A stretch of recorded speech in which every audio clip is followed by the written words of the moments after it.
Dr Everingham, you were a family doctor and a government medical officer before you were a federal MP and Gough Whitlam's health minister. When you were a practicing doctor, you believed in water fluoridation, but by the time you were Australian health minister, you were very concerned about the practice.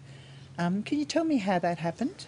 Well, when I graduated in the late 40s, most doctors and dentists in the Western world, or certainly those that are now using fluoridation, thought it was a great idea, and I was quite enthusiastic about it and wrote to the local paper saying that we should have fluoridation. I was immediately challenged then, and when I was given some literature on the other side, I changed my mind, particularly a study that was criticising the faults and weaknesses of fluoridation trials written by the head of the dentistry school in Melbourne, Dr Sir Arthur Ames, who wrote jointly with an epidemiologist called Dr Sutton.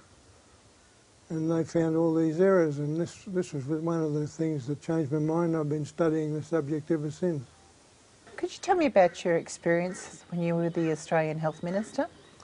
Yes, well, I obviously got a fair bit of literature from people interested in fluoridation, and like most of my replies to correspondence, there were answers drafted by my department, and they invariably said fluoridation was safe and effective, which I would never sign. I always sent it back for redrafting, and I had to do this quite a few times before they got the message, saying that we have unconfirmed reports of harm from lack of, well, damage to the thyroid gland and bones and so on. There were various reports that had never been individually challenged and confirmed or refuted.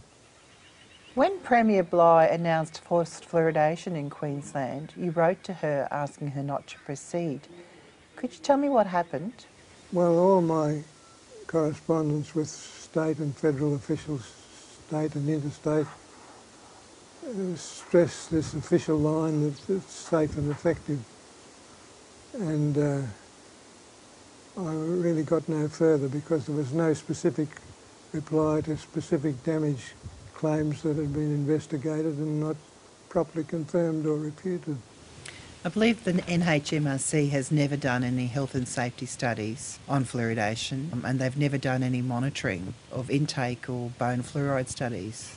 Well, they have recommended certain investigations. Whether they ever started, I don't know, but if they started, they never went very far because they ran out of resources or funds. They had recommended that studies be made to detect the total fluoride intake, not just from water, but from the various foods which have varying degrees of fluoride content. And those studies were never proceeded with. They recommended it about 10 years ago, I think.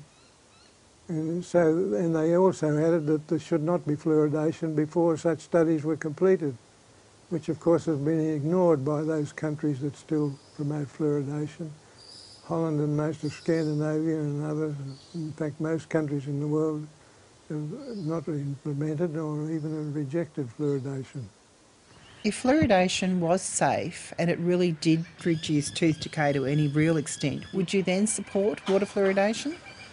Well, I don't think so, because I've got evidence, the evidence that I've read suggests that it can't happen. It can't.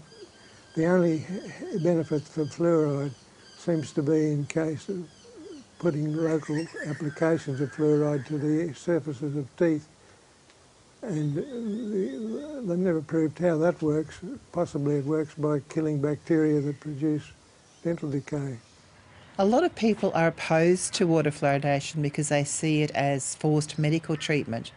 Would you agree with that? Yes, I agree that you should always err on the side of caution until you're certain before you start forcing things. And in fact, there's no need to force fluoridation if you've got a means of giving people the choice, which we don't have. Thanks, Dr Everingham. I think that says it all. Thank you. Good.